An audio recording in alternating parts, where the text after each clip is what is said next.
Hey there, it's Kristen. And before we dive into today's episode, I have a tiny favor to ask. I'm planning some exciting stuff this year for the podcast and my courses, and I would really love your input. I put together a super quick survey. It's mostly multiple choice and shouldn't take you more than a few minutes.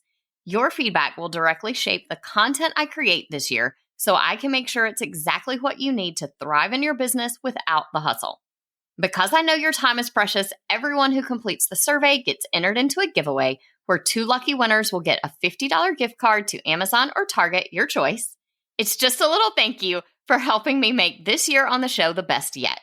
Head over to kristendoyle.co/survey, or you can find the link in the show notes. The giveaway ends on April 14th, so don't wait too long. Hey TPT sellers, ready to see growth in your business? You're in the right place. Welcome to the Savvy Teacher Seller. I'm Kristen Doyle, and I'm here to give you no-fluff tools and strategies that will really make an impact on your sales. Let's get started, y'all. Hey, y'all. I'm so glad you're joining me to talk about the TPT Note to Followers today. Now, I will be the first to admit that I didn't use the Note to Followers at all for a really long time, but they've made some fairly recent changes and I'm now using it regularly and I'm definitely seeing it pay off in my store. Now, every time the Note to Followers comes up in seller groups, I hear the same question. Mostly it's sellers saying, I never read my Note to Followers. Does anyone else open them? And I know that most of you probably have that same little icon showing up in your unread Notes to Followers that I do that says 99 plus because you have a lot of unread Notes to Followers in your inbox. But keep in mind that those teachers who are buyers only and not sellers, they do not use TPT the same way we do at all. Their behavior on TPT is very different from ours, even from the way that our behavior is as a shopper, because we just have a different experience and we have a different perspective when we approach TPT. As sellers, we are inundated with other sellers' marketing, whether it's on Instagram or in our email. And so the Note to Followers for us is just one more place that we're seeing all the things. But our buyers are most likely following much fewer sellers than you and I are. And so they are probably not feeling nearly as inundated as we are. Now, I can tell you, like I said, that I definitely get results from my Notes to Followers. Sometimes those results are immediate, but they're often months after sending the message. And so that is something that you'll want to keep in mind as you're deciding what to put in your Note to Followers. I have seen months later sales of products that I mentioned in a Note to Followers a long time ago that I'm tracking back to that Note to Followers. I also get lots of subscribers over to my email list from an opt-in that I shared months ago in a Note to Followers that I may not have shared anywhere else. So I know that they're coming from that Note to Followers message. And we don't get any data on open rates or anything like that, unfortunately, as of this point. But the good news is that you can tell if your Note to Followers are working or not, and I'll talk about that a little more in a minute. Now, you might be wondering how often to send a note to your followers. TPT now allows us to send one every 7 days, but I don't send mine nearly that often. I know that my followers are busy teachers. I'm already emailing my list once a week, and I know that I've got some overlap between the two. So I only send Notes to Followers out about twice a month. Now, totally up to you what you decide to do with yours. There's nothing wrong with sending one exactly every 7 days. But for me, it seems to work best if I send out notes about twice a month instead. Now, when it comes to what you should be sending to your followers, I want to encourage you to take a look at your own TPT inbox. Click on that little 99 plus icon that you see and take a look at what shows up in those unread messages. When I do that, it is a wall of very clearly promotional messages. Here are some of the subject lines that I saw just today while I was looking at them. 20% off sale, classroom decor 24-hour sale, 50% off for 48 hours, 50% off for a few more hours, don't miss the sale, $1 sale. And then there's a whole bunch advertising freebies. Get the free fill in the blank game, free such and such activity, grab your freebie. They all run together, and they're the same kind of subject lines that if you were using in your email newsletters would land you straight in the promotions tab on Gmail. So my challenge to you is to try and be different. Treat your note to followers almost like a secondary email list. This is the only way we really have to reach out and get in touch with those people who follow us on TPT. So you want to make sure that you are serving them well. Send them things you know will help them to be a better teacher, to save planning time, or just to make their job easier. So for example, when you share your popular products for this month, instead of just sending out a note to followers that says, here are my best-selling resources that you might also want to buy, position it as helpful resources you can use for whatever the current season is for your target audience.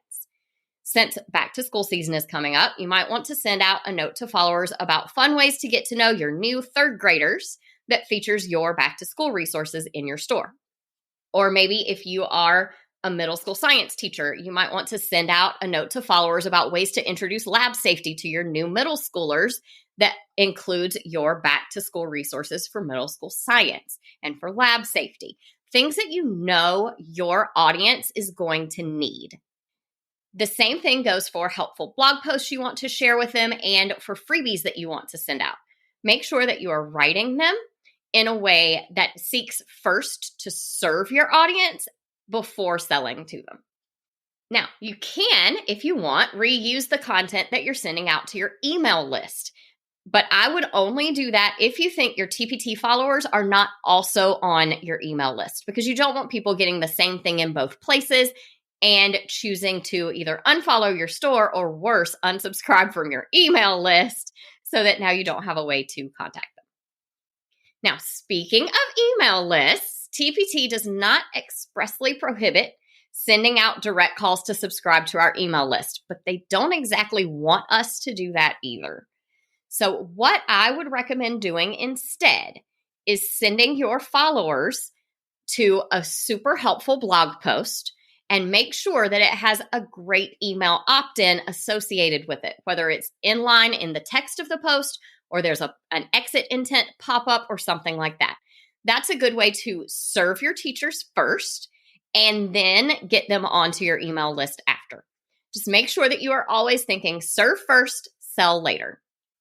Now, I said that I know for sure note to followers is an effective marketing strategy for my business, but you might be wondering how I know. And it's very simple. I use trackable links for everything I link to in my note to followers. So if you are linking to your TPT products, create a UTM code in the URL builder, which you'll find in your TPT dashboard, and I'll put a link directly to it in your show notes. When I create those UTM codes, I use note to followers as the source, and then the specific date of the message I'm sending out or a specific topic that's in that message as the campaign name. And then you'll see those UTM codes show up in your dashboard on the traffic tab with stats for how many clicks and how many purchases there were. Because I use those UTM codes, I know that people often open my notes to followers sometimes months after I send them because I see very old UTMs popping up in my traffic tab. So make sure as you are crafting those messages that while you're addressing things teachers need now, you're also trying to include some evergreen content that teachers will use throughout the year. When I'm sending someone over to my website, I always use either a unique bit.ly link or a pretty link so that I can track those clicks as well. And I'll put some links in the show notes for different tools you can use to create those. You can use bit.ly, or if you're on WordPress, you can use the Pretty Links plugin, or my personal favorite is actually the Rank Math plugin because it has a redirection feature already built in, and I'm using that for my SEO anyway. So I can use that additional feature without adding more plugins to my site. Your action step for today is to log into your TPT account and send a note to your followers. Write it like you're writing an email to one of your teammates or your coworkers. Doesn't have to be anything fancy at all. Just send them something you think will be helpful. Make sure that you use UTM codes or trackable links in your message so that you can tell if your note to followers is working. And if you find that your note to followers didn't convert well, then try a different approach next time. Remember, in business, we never fail. We either win or we learn what doesn't work. So if the first message you send doesn't work well, then you've learned something, and just try a different approach. If you sent products the first time, try sending a blog post the second time. If you sent a blog post the first time, maybe try sending out a freebie the second time, until you have tried different things and figured out what resonates best with your specific audience. Thank you so much for tuning into this episode. If you got something out of it, please be sure to share it with a TPT seller friend who might also need to start sending notes out to their TPT followers. To celebrate the launch of this podcast, I'm doing a giveaway of 2 one-on-one strategy sessions with me. To enter, all you need to do is screenshot your favorite episode so far and share it somewhere on social media. This could be in your stories, on your Instagram feed, or on Facebook. Just be sure to tag me at KristenDoyle.co so that I can mark down your entry. This giveaway closes on July 26th, 2022. I hope you enjoyed today's episode. If you did, please share it with another teacher seller who would also find it helpful. For more resources on growing your TPT business, head to KristenDoyle.co/TPT. Talk to you soon.